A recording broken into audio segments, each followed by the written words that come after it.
When the next day rose to scan the land with its first light, they go by separate ways to search the city out, its boundaries and the coastline of that nation.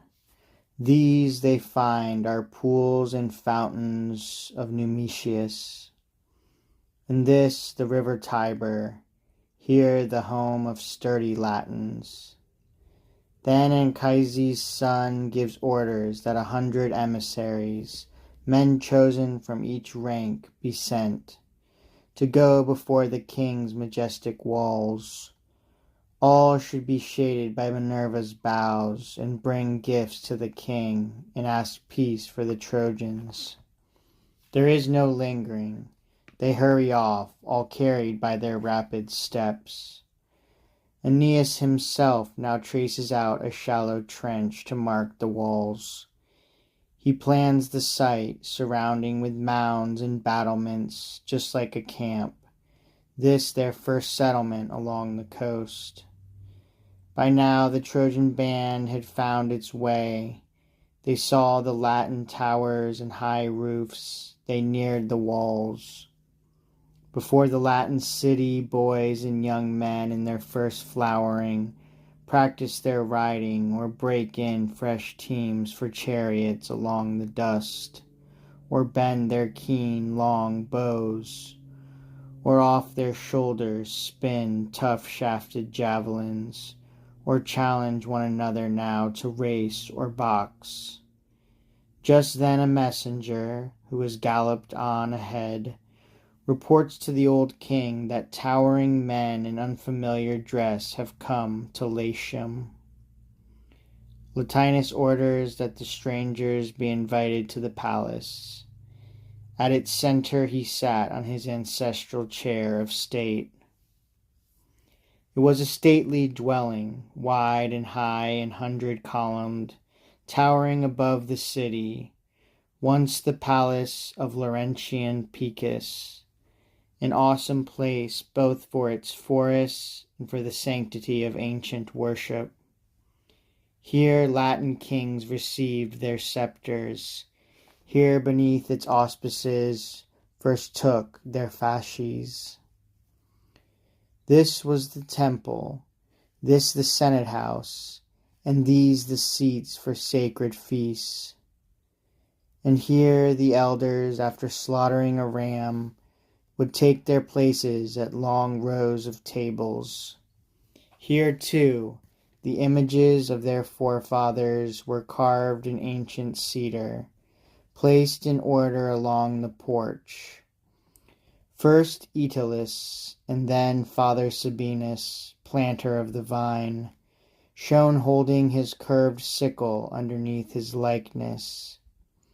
Aged Saturn, two-faced Janus, and all the other kings from the beginning, and those who, fighting for their homeland, suffered the wounds of war. Beside them many weapons hang from the holy doorposts, captured chariots and curving battle axes, helmet crests and massive bars of gates and shafts and shields, and beaks the Latins had wrenched free from ships. With his quirinal staff, his tunic short, a shield in his left hand, Picus himself, tamer of horses, sat. He whom his bride Circe, within the clutch of lust, had struck with her gold rod, transforming him by drugs into a bird with wings of speckled colors. This was the temple of the gods, and here Latinus, seated on his father's throne, welcomed the Teucrians into his palace. When they had entered, he spoke gentle words. You, sons of Dardanus, for we are not that ignorant of both your stock and city. We have heard about your journey on the sea. Do tell us what you seek. What cause or need has brought your fleet to these Ausonian shores, across so many blue-gray waters? Whether you have been driven off your course by error or tempest, Sailors suffer many things like these upon the sea. You now have entered our river banks and moored within our harbor. Then do not shun our welcome. Do not forget the Latins are a race of Saturn, needing no laws and no restraint for righteousness. They hold themselves in check by their own will and by the customs of their ancient god. And I remember, though the years obscure the story, that the old men of Aurunca would tell how Dardanus, raised in these lands, had reached the towns of Phrygian Ida and of Thracian Samos, now called Samothrace. He came from here, from Corythus, his Tuscan homeland, and starry heaven's golden palace enthrones him now. His altars join the gods. He spoke. It was Ilioneus who answered, O king, great son of Faunus, no dark tempest drove us across the waters to your lands. No star, no coastline cast us off our way.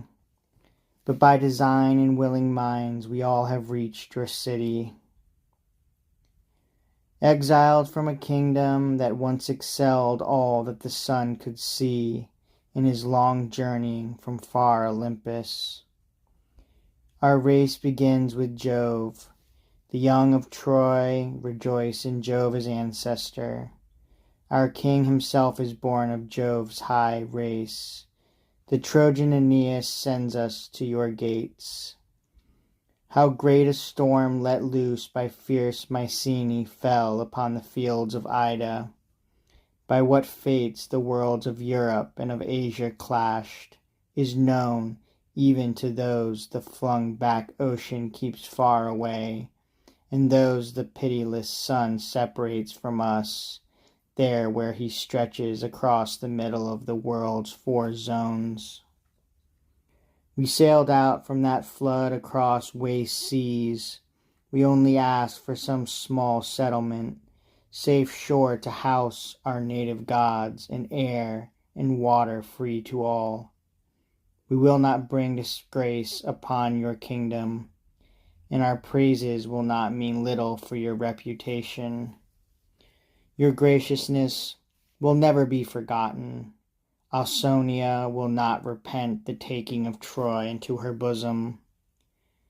By Aeneas' fates in his right hand, strong in trust in war and arms, I swear that many people, many nations, and do not scorn us if we carry these garlands, bring you willing words of peace, have tried and wished to join themselves to us. But we were driven forward by the fates of gods and their commands to seek your lands. Now Dardanus, born here, returns. Apollo has urged us on by high decrees to find the Tuscan Tiber and the sacred waters that flow from the Numician fountain. More, Aeneas gives to you these few poor emblems of his old fortune, remnants snatched from Troy in flames. Out of this golden bowl his father Anchises poured libations at the altar, and these were worn by Priam when he judged, as custom was, his tribes in their assemblies. His scepter and the sacred diadem, and these his robes, the work of Trojan women.